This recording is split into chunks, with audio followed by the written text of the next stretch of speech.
Oi, oi pessoal, tudo bom? Vamos lá gravar mais um vídeo pra gente ajudar nos estudos aí? Então, primeira coisa que a gente vai falar vão ser sobre as máquinas térmicas, tá bom? E depois a gente vai falar um pouquinho sobre combustíveis.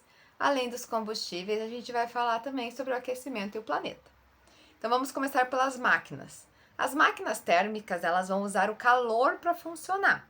Então são máquinas que a partir dessa energia térmica, desse calor, elas vão gerar trabalho, vão gerar movimento. Como assim? Quando a gente queima algo, esse vapor, esse calor, vai fazer com que essa máquina se movimente. Um grande exemplo são os carros que queimam a gasolina e fazem o motor trabalhar. Então toda máquina térmica ela vai ter uma fonte quente que vai receber o calor, uma fonte fria que vai ceder esse calor, ou seja, liberar esse calor. Como assim liberar esse calor? Nenhuma máquina térmica vai usar 100% da energia, do calor que ela recebe. Nenhuma, nunca, tá? Então ela vai sempre ter uma liberação de calor. E essa liberação de calor acontece através da fonte fria, que a gente chama de calor cedido para o ambiente. Geralmente essa fonte fria, ela sai no formato de fumaça. É o caso dos trens, dos carros, eles liberam essa fumaça, chaminés das indústrias, tá bom? Para que a gente conseguisse ter essas mudanças, essa máquina térmica acontecendo, aconteceram algumas revoluções. E a primeira revolução que aconteceu lá no século XIX, ela aconteceu com a Revolução Industrial, onde a queima do carvão movimentava as máquinas e indústrias. Então a gente teve 4 revoluções. A primeira revolução foi a da mecanização. A segunda revolução foi a da eletrização. A terceira, da computação. E a quarta e última, por enquanto, é a que a gente vive hoje em dia, que é a da colaboração, que são das internet, das nuvens, das IAs, tá? Que hoje a gente tem essa parte dos robôs que ajudam a gente a realizar algumas atividades. Os combustíveis que moviam antigamente, a gente tem 2 tipos de combustíveis.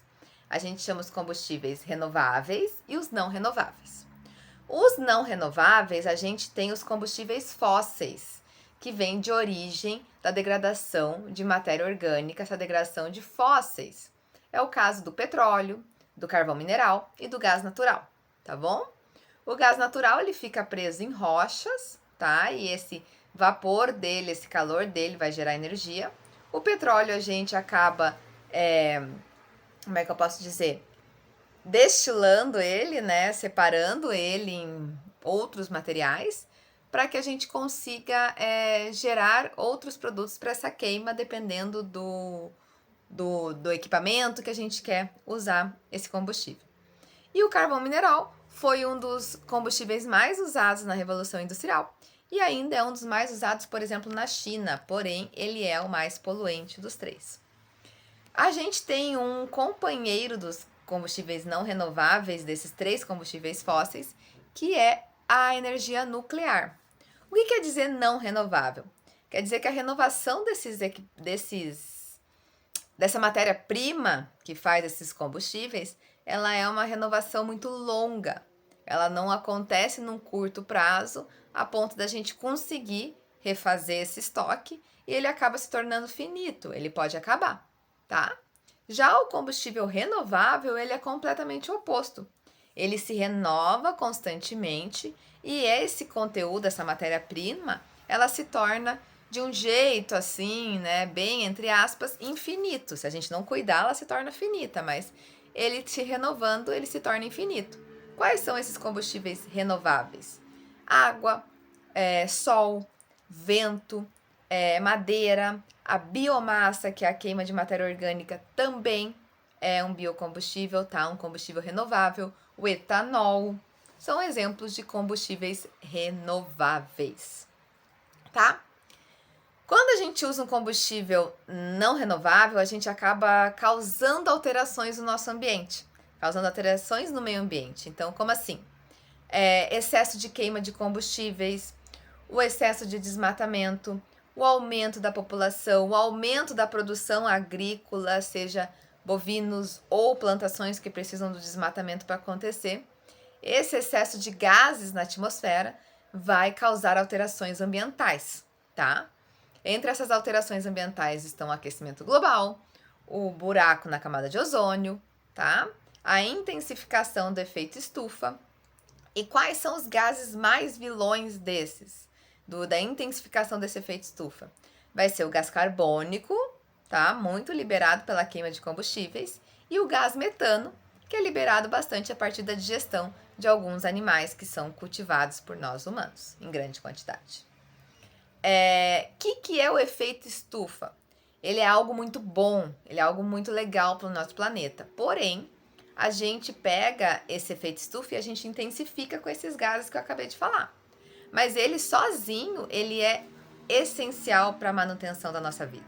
Sem ele, a gente não teria a temperatura ideal para ter vida. Ele é a absorção desses raios solares no nosso planeta para que a gente possa ter uma temperatura ideal, para que se tenha toda essa biodiversidade que a gente tem no nosso planetinho, tá? Porém, quando a gente queima muito lá combustíveis fósseis, libera muito gás carbônico, libera muito metano para a atmosfera, esse efeito estufa ele se intensifica, se potencializa, se torna mais poderoso e isso acaba aquecendo demais o planeta. E vem o quê? O aquecimento global, que ele vai ser causado por essas queimas de combustíveis, por esse excesso de poluição, por esse excesso de desmatamento, aumento da população. Tudo isso vai causar o aquecimento global porque causa a intensificação do efeito estufa. E quais são as consequências desse aquecimento global?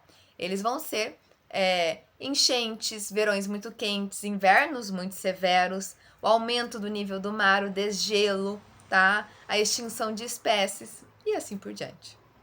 E para fechar, a gente tem a camadinha de ozônio, que é uma camada que fica na nossa atmosfera do nosso planeta, que ela filtra os raios solares, protegendo a nosso planeta de raios muito fortes. Porém, a gente conseguiu fazer um buraco nessa camada e alguns raios que não deveriam entrar estão entrando, ajudando a intensificar esse efeito estufa. Tá bom, meu pessoal? Um beijo, bons estudos!